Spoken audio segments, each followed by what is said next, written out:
नमस्कार, मैं हूं प्रवीण दुबे।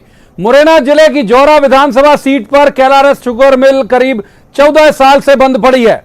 इस मिल के बंद होने से करीब 2,500-3 हजार मजदूरों के हाथ का रोजगार चला गया। आसपास के हजारों किसानों पर संकट आ गया क्योंकि गन्ने की सबसे ज्यादा खपत इसी मिल में होती है।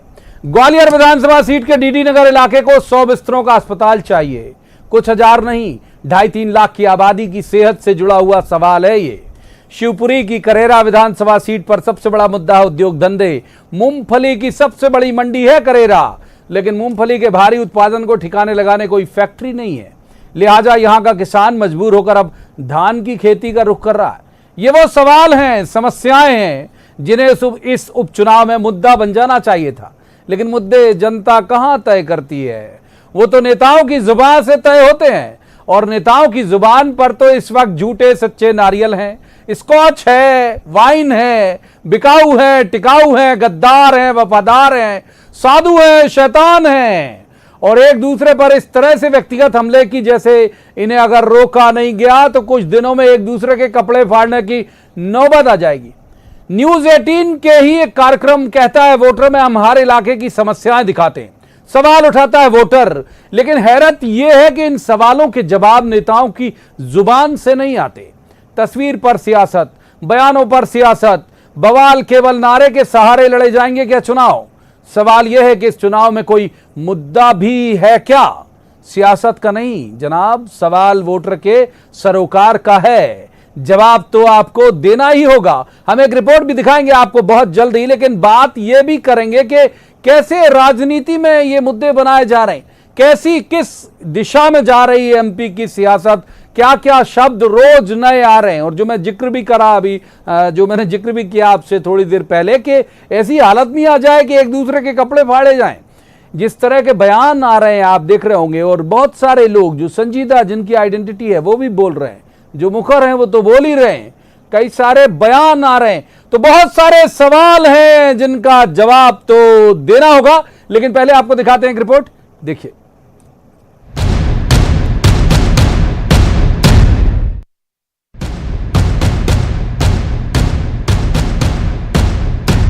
मैं बिछा जरूर, लेकिन मैं आपकी खातिर बिछा।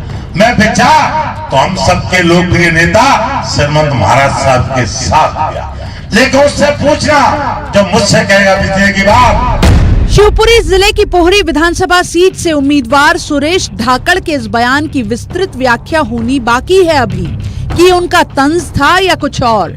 लेकिन कांग्रेस जिन पर बिकाऊ का टैग लगा चुकी हो, वो अपने मुंह से कहें कि बिका जरूर हूं तो चर्चा में तो आएंगे। ये और बात कि वोटर की उम्मीद थी कि वो कुछ जनता के मन की बात कह जाते। क्या ये चुनाव नारियल के मुद्दे पर लड़े जाएंगे और नारियल से स्कॉच तक जाएंगे? वोटर के अभिवादन की तस्वीर पर भी होगी सियासत। बयानों के स्तर और कितने नीचे आएंगे? और कुछ नहीं मिलता तो कह रहे नारियल लेके चलें। और नारियल पवित्रता का प्रतीक है, भगवान की पूजा करते हैं तब हम नारियल चढ़ाते हैं। नारियल सेवा का प्रतीक है, हम नारियल ही लेके चलता हूँ, शैंपेन की बोतल लेके तो नहीं चलता। अगले 30 सेकंड में आपको सुनाएंगे इधर और उधर यानी कांग्रेस और बीजेपी के वो सारे बयान जिसमें भाषा ने मर्यादा छोड़ी है और मुद्दे भुलाकर जमकर दोनों तरफ से हुए हैं निजी हमले। जैसे हमारे इलाके में गेहूं जब कटता है तो चैत आता है, चैत में गेहूं कटता है तो उनको जो काटने वाले हैं उन्हें चैतुआ बोलते हैं। ये चैतुआ सिर्फ चैत काटने आते हैं। कमलनाथ जी सिर्फ चुनाव में ही आते हैं, चुनाव के बाद जो जाते हैं तो फिर अगले चुनाव पे ही आते हैं। चैतुआ की स्थिति है। ये 3 तारीख को जो वोट डलेगा ना, वो 10 को जो रिजल्ट आएगा, चारों खाने चित्त पड़े मिले हुए ज्योतिराज सिंधिया 10 तारीख को, तो पता चल जाएगा कि गद्दारी की सजा क्या होगी। तो क्या है, सत्ता गई जब से ठटिया गया है जीतू पटवारी, और जीतू पटवारी क्या ठटिया है, कमलनाथ भी ठटिया गया, पूरे कांग्रेस भी ठटिया गए। कांग्रेस के जो नेता हैं जेब में वाइन की बोतल लेके चलते हैं। जी, ये उन्हें शायद जानकारी ज्योतिराज सिंधिया जी ने दी होगी क्योंकि वो भी चलते हैं। सांवेर में तो सियासी दलों ने बना दिया चुनाव को साधु और शैतान का दंगल, जिसमें शिकायत चुनाव आयोग तक भी पहुंच गई। अगले 30 सेकंड में वो तस्वीरें भी देखिए जरा, कैसे कैसे जतन वोटर को मनाने के। असल में 28 सीटों का उपचुनाव रोमांच, एक्शन और कॉमेडी से भरपूर कमर्शियल सिनेमा हो गया है और जनता चाहती है सियासत में समानांतर सिनेमा की वो तस्वीर जिसमें सिर्फ मुद्दे की बात होती है।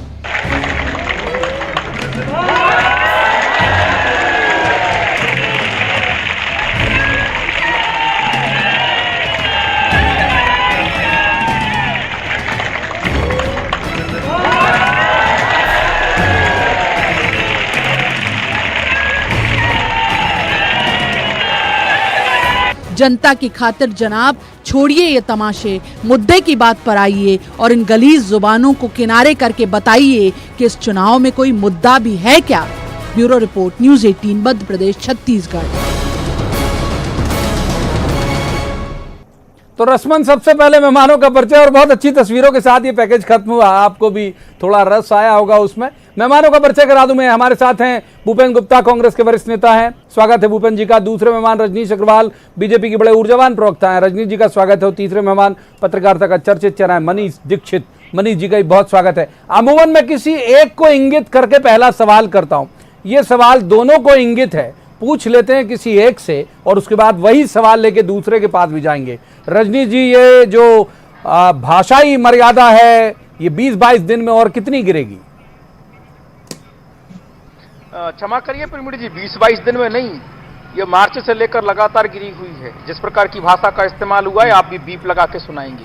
कांग्रेस के नेता बौखला गए जिस हिसाब से सिंधिया जी ने और तमाम विधायकों ने, मंत्रियों ने उस समय कांग्रेस छोड़ी थी, पदों से त्याग पत्र दिए थे, मुद्दों पर बात नहीं करते, आए वाए दाएं की बात करेंगे, अनाप शनाप बात करेंगे। मैं भी उन्होंने क्या कहा उसको वापस नहीं बोल सकता, ऐसी ऐसी भाषा का इस्तेमाल किया है। लिख के भेजते हैं, व्हाट्सएप ग्रुप में डालते हैं, तमाम प्रकार के बाइट में बोलते हैं। अभी आप थोड़ी देर बाद देखेंगे कि हो सकता है इसी चैनल पर सुनाई पड़ जाए। अब शब्दों की, तमाम प्रकार की मर्यादाओं को भंग करने की, और जिस प्रकार से मुद्दों की हम बात करते कि बताओ 15 महीने में आप सरकार में क्या किया किसानों के लिए, महिलाओं के लिए, युवाओं के लिए, तमाम प्रकार के दूसरे विकास की परियोजनाओं के लिए, क्यों ठप्प की, क्यों तो दाएं की बात कर देते हैं। अच्छा, आपके यहाँ साधु है क्या सही में? जिस दिन बने शिवराज सिंह चौहान जी, मुख्यमंत्री शिवराज सिंह चौहान जी जिस दिन मुख्यमंत्री बने उस दिन से कह रहे हैं मध्य प्रदेश मेरा मंदिर है, जनता मेरी भगवान है और मैं इसका पुजारी हूं। वो उनको नमन करते हैं, प्रणाम करते हैं। और आपको इसमें क्या दिक्कत है? आपको इसमें मुद्दा लगता है? वो कहते हैं नारियल फोड़ते, नारियल तभी फोड़ा जाता है जब किसी योजना परियोजना की स्वीकृति होती है, उसके बाद में उसका उद्घाटन लोकार्पण के लिए फोड़ा जाता है। वो उन्होंने कहा कि शैंपेन की बोतल तो नहीं रखता, तो उन्होंने ठीक है, भूपेन जी का रुख कर लेते हैं। पर्याप्त बात ले ली। मैं जो एक ही सवाल, पहला सवाल तो बिल्कुल समान एक जैसा सवाल। भूपेन जी, 20-22 दिनों में और कितनी गिरेगी ये भाषाई मर्यादा? ये तो गिरने वालों को से इसका जवाब आपको लेना चाहिए। मैं आपके इस माध्यम से जानना चाहता हूं कि कमलनाथ जी को आतंकवादी कहने वाला कौन था? भारतीय जनता पार्टी के पूर्व सांसद हैं कि कांग्रेस के पूर्व सांसद हैं? अबे ओए कमलनाथ, ये कहने वाले जो है भारतीय जनता पार्टी की तरफ से मुख्यमंत्री बने कि कांग्रेस की तरफ से बने हुए? ये जो है इन पर चढ़ बैठना, कांग्रेसियों पर ईंट का जवाब पत्थर से देना, ये बोलने वाले जो है भारतीय जनता पार्टी के केंद्रीय मंत्री हैं कि कांग्रेस के केंद्रीय मंत्री हैं? दूसरों की जुबान में अपनी जुबान डालने में माहिर है भारतीय जनता पार्टी, लेकिन इनका झूठ, आडंबर और पाखंड उजागर हो चुका है, इसमें कोई राय नहीं है। आज तो भारतीय जनता पार्टी की मंत्राणी इस पर कैबिनेट मिनिस्टर सवाल कर रही है कि ये झूठे नारियल फोड़ना बंद कर दीजिए। तो सच्चाई के साथ फोड़िए ना नारियल। नारियल फोड़ना अच्छी बात है, नारियल फोड़ना जो है संस्कार का द्योतक है, लेकिन इन संस्कारों में जो कुटिलता है वो कुटिलता से तो बाज आना पड़ेगा ना कि हम घोषणा करें झूठी, जहाँ पर सड़क नहीं है वहाँ पर एयरपोर्ट बनाने लग जाओ, जहाँ पर नदी नहीं है वहाँ पर बांध बनाने लग जाओ। अगर इस तरह की घोषणाएं होंगी तो 361 करोड़ की घोषणाएं, अभी बहुत लंबी नहीं गई बात, 361 करोड़ की घोषणाएं एक दिन में की थी। मैहर में स्मार्ट सिटी बनाया था, चले जाइए मैहर अगर स्मार्ट सिटी बनी हो तो। ये जो ढोंग है, ये जो आडंबर है, ये जो झूठ है, ये जो मिथ्या आचरण है अपनी जनता के साथ, इस मिथ्या आचरण की कोई तो अंत होना चाहिए। और इसी पर सवाल है। एक बार मनीष जी को शामिल कर लेते, मनीष जी को शामिल कर लेते एक बार। सर, पर्याप्त वक्त दिया दोनों को, मनीष जी को शामिल कर देते। मनीष जी, मुद्दे दिखते हैं आपको इस चुनाव में? आप बड़े वरिष्ठ पत्रकार हैं, बहुत सारे चुनाव आपने देख लिए, मुद्दे नजर आ रहे हैं दोनों ही तरफ से? देखिए प्रवीण जी, जैसे भी चुनाव आते हैं, अपन अगर पिछला इतिहास भी देखें तो जो मूल मुद्दे हैं या जिनको लेकर जनता के बीच जाना चाहिए वो गायब हो जाते हैं। विकास की बात कर दोनों रहे हैं कि साहब हमने 15 महीने में विकास किया और हमने 15 साल में किया, मगर उसको जिसको बोलते हैं डिरेलमेंट ऑफ इश्यूज ज्यादा हो रहा है और जिस तरह से पर्सनल अटैक हो रहे हैं, अब जैसे नारियल वाला भी। और एक चीज और है प्रवीण जी कि किसी भी नारे पे, किसी भी बयान पे, उसी बयान पे रिएक्शन आता है जो आपको चुभता है या जिससे कहीं आपको लग रहा है कि इससे हमारी एक नेगेटिव इमेज बन रही है। तो ये नारियल जेब में रखते हैं और चलते हैं जो लगातार कमलनाथ जी बोल रहे हैं, तो कहीं ना कहीं शिवराज जी को मुझे लगता है उनको खटका होगा, इसीलिए उन्होंने आज जवाब दिया। मगर प्रदेश की जनता को वो ये भी अगर बता देते कि स्कॉच लेके कौन चलता है, क्योंकि कमलनाथ जी तो बार बार ये बोल रहे हैं कि शिवराज जी जेब में नारियल लेके चलते हैं, तो स्कॉच लेके कौन चलता है? शैंपेन सर, स्कॉच गलत शब्द चुन लिया था हमने। शैंपेन, हाँ सॉरी, शैंपेन लेके कौन चलता है? कम से कम पता तो चले। शैंपेन कहा था उन्होंने, शैंपेन लेके नहीं चलता। शैंपेन, क्षमा करिए, शैंपेन कहा था उन्होंने। तो शैंपेन का कौन भाई नेता है जिसको शैंपेन का शौक है? और पता तो चले भाई, हमको सबको पता चल गया कि शिवराज जी ये करते हैं, तो ये भी तो पता चले कि साहब ये शैंपेन वाले नेताजी कौन है। प्रदेश के जनता को भी मालूम चलना चाहिए कि कौन है। और जहां तक प्रवीण जी नारों की बात है, नारे हर इलेक्शन में बहुत प्रभावी रोल प्ले करते हैं। 2014 हमको नहीं भूलना चाहिए, जब अब की बार मोदी सरकार का नारा आया और वो क्लिक किया, तो नारे क्लिक करते हैं और इसीलिए ये नारे हवा में छोड़े जाते हैं। अगर जनता ने एक्सेप्ट कर लिया तो नारे क्लिक करते हैं, लेकिन ये इस स्तर के, मतलब नारे तो मैं खुद भी मान रहा हूँ, नारे तो हमेशा क्लिक करते हैं। गरीबी हटाओ के वक्त से तक क्लिक कर गया था, लेकिन ये जो अंदाज जो दो, मैं आऊंगा मनीष जी आपके पास, एक बार रजनीश जी का रुख कर लेते हैं। वो उनकी तरफ से एक ठहाका भी मुझे सुनने देखने मिला। कौन शैंपेन लेके चलता है रजनीश जी? मनीष जी भी जानना चाहते हैं। मुझे तो नहीं पता, मुझे नहीं पता, मैं व्यक्तिगत तौर पर जानता भी नहीं हूँ। शिवराज जी ने भी किसी का नाम नहीं लिया, लेकिन मिर्ची लग गई लोगों को। वो मिर्ची लग गई तो बयान आना शुरू हो गए कि उन्होंने कहा होगा, उन्होंने बताया होगा, और शैंपेन से लेके वाइन तक बात चली गई। तो मतलब कुछ ना कुछ तो गड़बड़ है। खैर वो जाने, सवाल इसका नहीं। हाँ, उन्होंने कहा सिंधिया जी वाइन लेके चलते हैं और ये जवाब आया है। झूठे नारियल फोड़ते हैं, ये झूठे उद्घाटन करते हैं, लोकार्पण करते हैं। 9 चुनाव सिंबल पर जीते हैं मध्य प्रदेश व्यापक चुनाव। 2003 से लेकर और 2018 में हम जरूर कुछ सीटों से पीछे हो गए, वोट हमें ज्यादा मिले। 19 का चुनाव हमने फिर जीता लोकसभा का। तो ये यूं ही जनता वोट नहीं दे देती, इतने भारी अंतर से वोट यूं ही जनता नहीं दे देती। जनता को नादान नासमझ समझने वालों, समझो कि विकास करना, सुशासन करना जरूरी होता है। केवल बतौलीबाजी कर कर और दलालों का बल्लभ भवन को अड्डा बनाने से नहीं होता। केवल कुछ दलाल बना लिए, स्थापित कर लिए, ट्रांसफर पोस्टिंग का काम शुरू कर दिया, सुंदर शब्द हैं, परियोजनाओं को ठप्प कर दिया। कितने सुंदर शब्द का प्रयोग किया। पूछ लेता हूँ मैं, रजनीश जी माफ कीजिए, कट टू कट आ रहा हूँ भूपेन जी। अरे भूपेन जी आ रहा हूँ, कट टू कट पूछ लेता हूँ। मुरैना, अरे आ रहा हूँ, करेरा में मूंगफली की खेती पे बात करते हो कि आप जाके कैलाश में शुगर मिल पे बात करते हो कि आप जाके? त्राहिमाम खड़ा हो गया आम आदमी में त्राहिमाम खड़ा हो गया। क्यों नहीं मुद्दे बनेंगे? मुद्दे ये हैं और जनता में वही मुद्दे बनते हैं, जनता जिनको भोगती है, झेलती है। 15 महीने जनता ने जो झेला है उसका जवाब देने का वक्त। ठीक है, भूपेन जी कुछ कहना चाह रहा है। भूपेन जी आपका रुख कर लेता हूं। आप उठाते हैं कि एजेंडा, क्योंकि हम ये शो कर रहे हैं लगातार, कहता है वोटर, और लगभग हर शो में वोटर अपनी मुश्किलें गिना रहा है। वो सियासत का जिक्र नहीं करता, वो हॉस्पिटल की बात करता है, वो पानी की बात करता है, वो खराब सड़कों की बात करता है। ये मुद्दे आप लोग उठा रहे हो क्या भूपेन जी, गांव में जाके या विधानसभा क्षेत्र में जाके? बिल्कुल उठा रहे हैं।